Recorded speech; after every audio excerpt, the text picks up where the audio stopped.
নিষিদ্ধ polythene bag ব্যবহার বন্ধে তৃতীয় দিনের মতো অভিযান চালালো পরিবেশ অধিদপ্তর। খুচরা বিক্রেতাদের দাবি, পলিথিন বন্ধ করতে হলে উৎপাদন পর্যায় থেকেই ব্যবস্থা নিতে হবে। ভবিষ্যতে কঠোর ব্যবস্থা নেওয়া হবে বলে জানিয়েছে পরিবেশ মন্ত্রণালয়ের অতিরিক্ত সচিব তপন কুমার বিশ্বাস। দেখুন সৈয়দ খানের রিপোর্ট।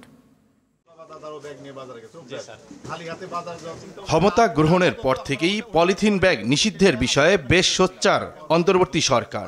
তবে অক্টোবরে সুপার শপ এবং নভেম্বর থেকে বাজারে পলিথিন ব্যাগ নিষিদ্ধ হওয়ার কথা থাকলেও বাস্তবে তা সম্ভব হয়নি।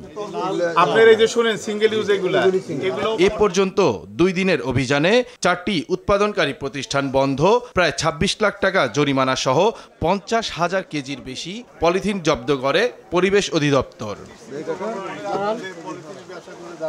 শুক্রবার সকালে তৃতীয় দিনের মতো রাজধানীর কারণ বাজারে অভিযান চালিয়েছে পরিবেশ অধিদপ্তর। তবে এদিন ফের সবাইকে সতর্ক করেছে অধিদপ্তরের টিম।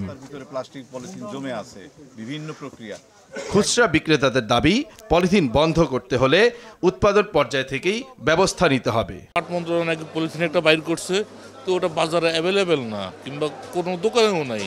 শপিং ব্যাগ, পাড়ের ব্যাগ এগুলি তো পর্যাপ্ত পরিমাণ নাই, বলতে আছে যে দুটুকু আছে দুটুকু ব্যবহার করতে, পরবর্তীতে বানাইলে ওইটা ব্যবহার করার জন্য। এই ফ্যাক্টরিগুলা বন্ধ করলে তারপরে মনে করেন নতুন পলিথিন যেগুলো বানাইতেছে এগুলো মার্কেটে অ্যাভেলেবেল হইলে ওইটা বন্ধ করে দিবে। তবে উৎপাদনকারী প্রতিষ্ঠানের বিরুদ্ধে কঠোর হতে পারছে না সরকার। উৎপাদন বন্ধ করার প্রক্রিয়াটাও কিন্তু আমাদের কর্মসূচির মধ্যে আছে, সেটা নিয়ে আমাদের কর্মসূচি রয়েছে, কর্মতৎপরতা রয়েছে। আমরা এমন নয় যে উৎপাদনকে আমরা আমাদের এই কর্মসূচির বাইরে রেখেছি, কারণ উৎপাদন বন্ধ না হলে এখানে চলে আসবে। সুতরাং ওটাও আমরা করছি, উৎপাদন বন্ধের বিষয়টাও নিয়েও গুরুত্ব সহকারেও সেটি আমাদের কর্মসূচি রয়েছে বা কর্মকাণ্ড রয়েছে।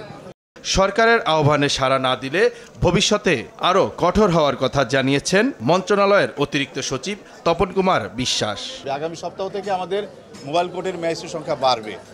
আমরা সচেতনতামূলক কাজ চালিয়ে যাব।